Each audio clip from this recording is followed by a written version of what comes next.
Well, that sounds fine to me. Physically, it's not a very demanding job. The only thing that can get a bit trying up here during the winter is a tremendous sense of isolation.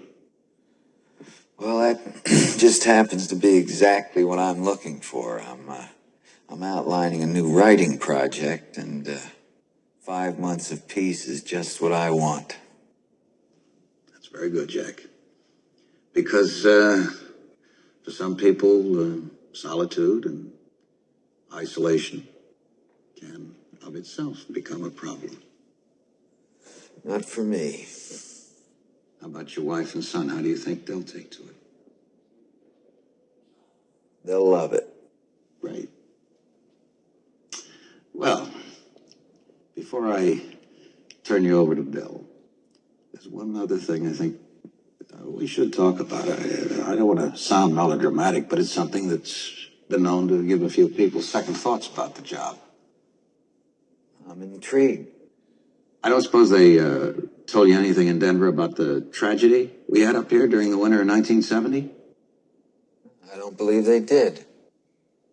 Well, my predecessor in this job hired a man named Charles Grady as the winter caretaker. And he came up here with his wife and two little girls, I think about 8 and 10. And he had a good employment record, good references. And from what I've been told, I mean, he seemed like a completely normal individual. But at some point during the winter, he must have suffered some kind of a complete mental breakdown. He ran amok and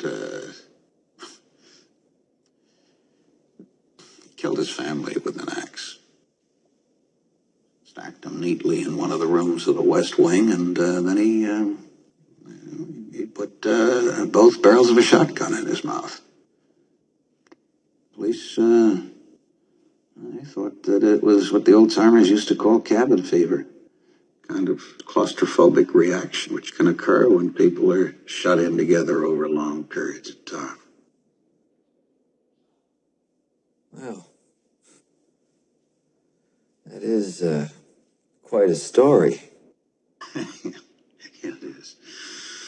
Oh, it's still hard for me to believe it actually happened here. But it did. And I think you can appreciate why I wanted to tell you about it. I certainly can, and I also understand why your people in Denver left it for you to tell me.